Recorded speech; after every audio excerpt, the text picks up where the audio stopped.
Bentley, Audi, Jaguar, Rolls-Royce, oh yes, all very elegant, all carrying their own expensive attitude.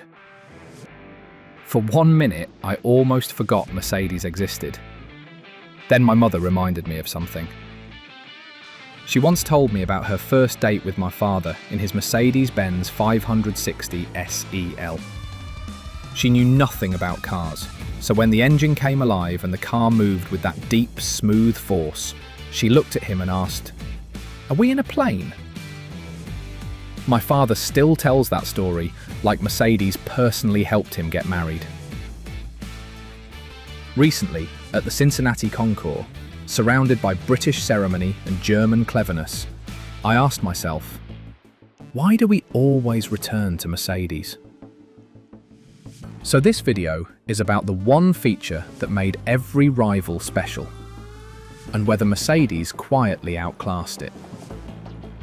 10 cars, 10 battles, and one very biased family, every single time. Mercedes-Benz 600 Pullman. Yes, the car that makes a normal limousine look like airport transport. I was still staring at that enormous rear door when a Rolls-Royce Phantom 6 appeared across the lawn, sitting there with royal confidence, almost asking, "Are you sure Germany belongs in this conversation?" Fair question.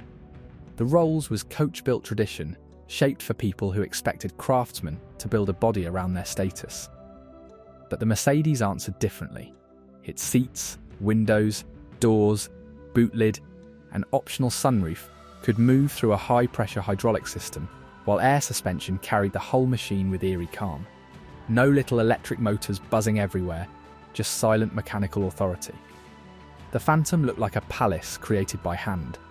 The Pullman felt like Mercedes had studied the palace, installed machinery underneath it, and then quietly locked the engineers inside until everything worked properly at speed. Here is the part that would keep me awake. The Rolls-Royce feels personal, because the body itself was the commission. Phantom 6 was the final Rolls offered as a rolling chassis, and only 374 were built, clothed by H.J. Mulliner Park Ward. That is not manufacturing, that is tailoring with wheels. Yet the Pullman creates its individuality somewhere else. Mercedes offered different door layouts, Landaulet bodies, security versions, unusual interiors, and so many customer requests that 2 identical examples are almost impossible to find. So which one wins? The Rolls makes you imagine royalty waving from the rear seat. The Mercedes makes you wonder what government secret is happening behind the partition. I respect the Phantom 6 more as craftsmanship. But if I had to choose one today, I would take the Pullman, because even its luxury feels engineered to intimidate. Car number 2 fooled me completely. The Mercedes-Benz 300 SEL 6.3 looked like the sort of car that should arrive with a briefcase, not a stopwatch. Then, a Bentley T-Series rolled past, rounder, wearing British confidence like a tailored coat.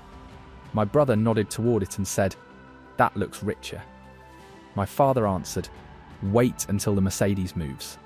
And honestly, that sentence explained the whole car. Mercedes had taken the 6.3-litre V8 and automatic transmission from the enormous 600, then hidden them inside this formal sedan.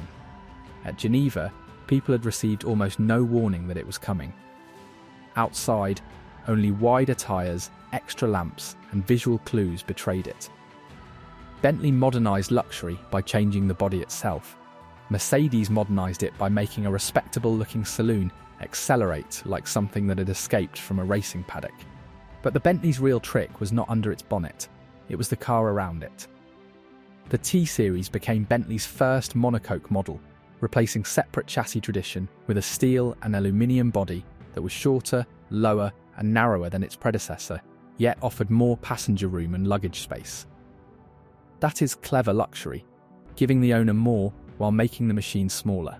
Separate subframes and Vibrashock rubber mounts helped keep road noise and vibration away, while independent suspension, automatic height control, and 4-wheel disc brakes made it modern. Now Mercedes interrupts again. Its air suspension did not merely soften the journey, it helped that heavy, unexpectedly fast sedan remained dignified while exploiting the 600's power. Bentley concealed the road. Mercedes concealed speed. If I wanted a drawing room, I would choose Bentley. If I wanted the drawing room to overtake sports cars, Mercedes gets the key. Car number 3 did not look dangerous. That was the problem. The Mercedes-Benz 450 SEL 6.9 sat beside a Rolls-Royce Silver Shadow like two wealthy men pretending not to notice each other. The Rolls looked softer, almost upholstered from the outside. The Mercedes looked controlled. When I watched the body settle after someone stepped out, that tiny movement explained more than a horsepower figure ever could. Mercedes used hydropneumatic spring struts and level control so this enormous sedan could stay composed instead of floating lazily over the road. Even its anti-lock braking system became available late in production, which mattered because this car could reach speeds that its shape never advertised. People saw an executive limousine. I saw a machine trying to keep nearly 2 tons calm. The Rolls wanted to remove the road. The Mercedes wanted to discipline it. The Silver Shadow surprised me for a different reason. Most people remember the grille, the wool, and the effortless Sir has arrived atmosphere. But its real revolution was structural. Rolls-Royce abandoned the traditional separate chassis and made this its first model sold only as a complete monocoque car. That smaller body created more passenger space, more luggage room, and rigidity. 4-wheel hydraulic disc brakes, self-leveling independent rear suspension, electric seat adjustment. In 1965, this was not old-fashioned luxury at all. It was radical, simply wearing a dinner jacket. And that changed my verdict. The Rolls was more modern than it looked, the Mercedes was more aggressive than it looked. I would choose the Silver Shadow for arriving refreshed after 700 miles, but when the road opens, and the body must remain level, quiet and obedient, the 6.9 feels like the stronger engineering argument. Car number 4 changed the argument before anyone started an engine. Looking through the driver's window of the Mercedes-Benz 560 SEL, I noticed how little drama surrounded it. Then, in the reflection, I caught the square face of an Audi A8 parked behind. Newer, cleaner, almost impatient. Audi looked like technology asking for admission. Mercedes looked like the building where admissions were approved. What fascinated me was the shape. The 126 S-Class was the first Mercedes developed systematically around aerodynamics, reaching a drag coefficient of 0.36. That mattered because luxury at high speed is not only leather, it is wind noise, lift, stability, and the feeling that the car is not fighting the air. People praised the 560 for authority. I noticed restraint. Mercedes had spent engineering money on something most owners would never directly see. The Audi owner did not defend his car with wood, chrome, or old money stories. He pointed at the badge and said, "Quattro." That one word changed the mood. In 1988, the Audi V8 became the company's first luxury model, with a 4-valve V8 and the confidence to enter territory Mercedes had controlled for years. Then Audi did something unreasonable. It turned that chauffeur-class sedan into a touring car. Imagine arriving at the circuit with something shaped for board meetings and winning anyway. The V8 Quattro took German touring car championship titles in 1990 and 1991, using all-wheel drive when the field preferred smaller cars. That made me respect it enormously. Audi proved ambition. Mercedes proved maturity. In rain or snow, the Audi tempts me. But for silence, balance and flagship atmosphere, I would still take the 560 SEL. Mercedes-Benz 560 SEC, I was framing its pillarless side profile when the pop-up headlights of a BMW 850 I lifted behind it, almost like the future had interrupted the photograph. The BMW looked dramatic. The Mercedes simply looked expensive. But the detail I noticed was lower down. Mercedes had reshaped the aprons, reduced front axle lift, improved airflow at the rear, and fitted wider tyres with larger brakes. That sounds boring until you imagine this enormous coupe travelling quickly without becoming light or nervous. In its strongest period form, the 5.6-litre model reached 300 horsepower and became one of Mercedes' most powerful production cars. People remember the wood and pillarless glass. I remember how planted it looked, as though speed had already been discussed privately and approved by management. That calmness was the trick. Then I walked around the BMW 850i, and the Mercedes felt like the final chapter of one era rather than the beginning of another. The BMW was launched in 1989 as the first E30 1.8 series. Carrying 12-cylinder power and technical ambition, BMW could fit into one shape. It appeared to be calculating something. The low nose, hidden lamps, wide cabin, and futuristic dashboard made the SEC seem almost conservative. Yet that became the Mercedes advantage for me. The BMW asks you to admire how advanced it was. The Mercedes lets you discover its engineering slowly, through stability, silence, and the way the body feels carved from one decision. I would photograph the 850i properly first, but after the cameras leave, I would quietly drive home in the 560. The Mercedes-Benz 500 SEC reached for me before I settled into the seat. An electric arm delivered the seatbelt, and the owner of a BMW 635 CS, I laughed. Mine expects the driver to make some effort. Fair enough. But that Mercedes gesture revealed the entire philosophy. Removing the centre pillar gave the SEC its beautiful open glass house. Yet Mercedes reinforced the roof frame and welded high-strength tubes into the A-pillars, so elegance did not become weakness. The belt handovers served all 4 seats, while a driver airbag and front passenger belt pretensioner could also be ordered. In 1981, those were not decorative luxury tricks. They were Mercedes turning safety research into something you could feel before moving. The BMW made me want to grab the wheel. The Mercedes first made sure I survived the invitation. The BMW answered from the dashboard. Its onboard computer checked the journey, while anti-lock brakes came standard and a tighter chassis gave the 635 CS a sharper personality. Add the available 5-speed sports transmission, and the difference becomes wonderfully clear. This BMW wanted participation. It wanted your right hand moving, your eyes reading information, and your decisions shaping the car. The 500 SEC preferred to remove effort without removing dignity. I noticed that the Mercedes cabin relaxed me. The BMW cabin challenged me. People often call the shark-nosed BMW more exciting, and visually, I agree. But excitement is not the only reason to buy a classic luxury coupe. For a Sunday mountain road, give me the BMW. For crossing a country and arriving home without explaining myself, I am taking the Mercedes. Car number 7 made me check the badge twice. The Mercedes-Benz 300e 6.0 AMG Hammer looked like an accountant's company car, until the BMW M5E34 parked beside it, and suddenly the whole row felt competitive. The BMW wore its purpose more honestly. The Hammer hid everything behind square headlights, sensible doors, and the expression of a man who had already paid cash. Then I heard it start. That sound did not belong in an ordinary E-Class. Pre-merger, AMG had developed its own 4-valve cylinder head, enlarged the V8 to 6 litres, and created as much as 385 horsepower. What caught me was not noise alone, it was the absurd mismatch between appearance and ability. People called it a tuner car. I saw a private engineering rebellion wearing office clothes. The BMW did not need that disguise. When I sat behind its steering wheel, the dashboard leaned toward me as if the car had already assigned homework.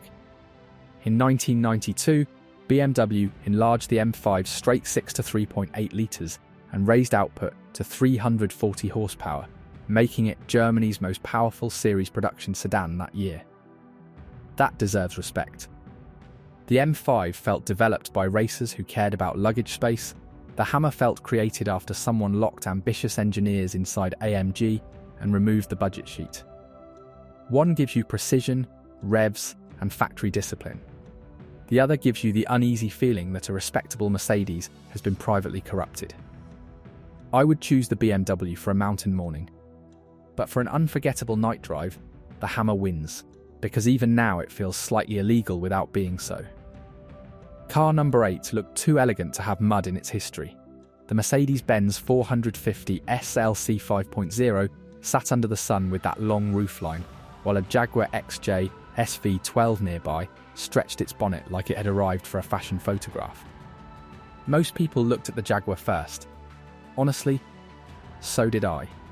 Then I noticed the Mercedes spoilers. They were small, almost apologetic, but they were not decoration.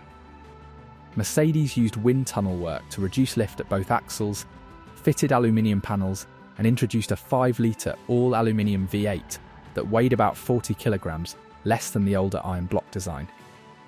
Suddenly the car made sense. This was not simply a luxurious coupe with extra power, it was a low-volume engineering laboratory, quietly testing ideas that later reached larger production Mercedes models. The Jaguar presented glamour. The Mercedes presented hard engineering evidence. The Jaguar won me back when its owner opened the door.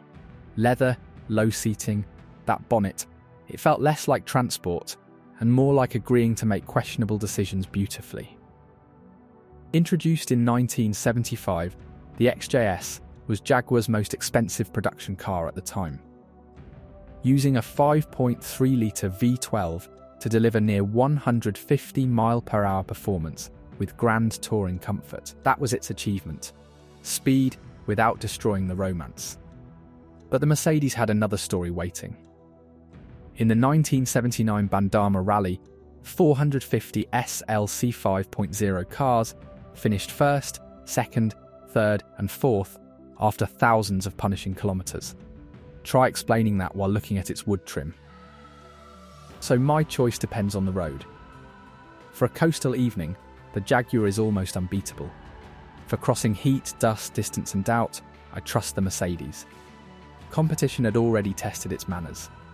Car number 9 made me understand why some classics are not bought for speed at all.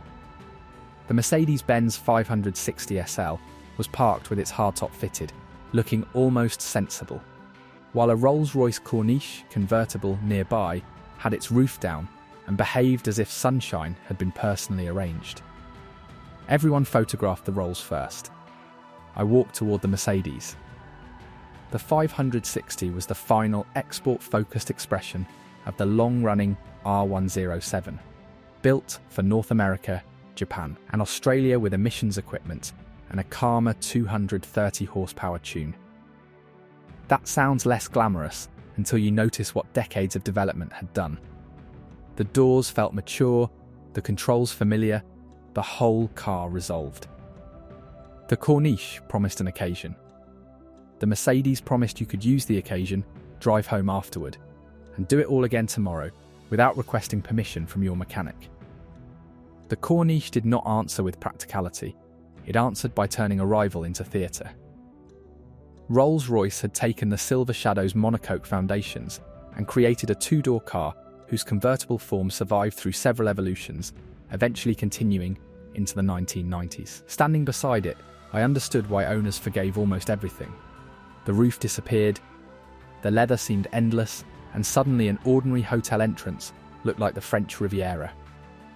The Mercedes could never fake that kind of glamour, and honestly, it should not try. Its removable hardtop, disciplined driving position, and accumulated engineering maturity made it feel like a luxury roadster designed around the owner. The Corniche felt designed around everyone watching the owner. So yes, the Rolls wins the entrance, the photographs, and probably the valet's attention. Car number 10 began with a sound I did not expect, the roof mechanism working. The Mercedes-Benz 500 SL was folding its soft top, while a Porsche 928 S4 sat opposite, low and wide, looking offended that anyone had brought a convertible to a serious engineering argument. Then the Mercedes rollover bar rose for a demonstration, and the entire comparison changed. The R129 was not merely beautiful, it treated open air safety like a problem that engineers could solve. Its electro-hydraulic roof, integral seats, and automatically deploying roll over bar were headline technology in 1989. When I sat inside, the seat did not feel like furniture placed in a car. It felt structural, almost protective. The Porsche looked ready to cross countries at impossible speed. The Mercedes made me think, yes, but what happens when pleasure suddenly goes terribly, unexpectedly wrong? The Porsche replied by changing the definition of a Porsche. Front engine, water cooling, a practical rear hatch, a transaxle layout. Oh yes, traditionalists had plenty to complain about. But the 928 S4 was not apologising. Its 5-litre V8 used 4-valve aluminium cylinder heads and 4 camshafts, producing 320 horsepower while balancing serious speed with space for real luggage. When I looked through that huge glass hatch, I laughed because the car was somehow futuristic and practical at once. The Mercedes offered sky, safety, and polished calm. The Porsche offered the sensation that a Grand Tourer had been designed by people who secretly wanted to replace the sports car rulebook. Which one wins? For a mountain road, my hands want the Porsche. For an entire summer city nights, coastal roads, and someone beside me, the 500 SL gets the final key from me.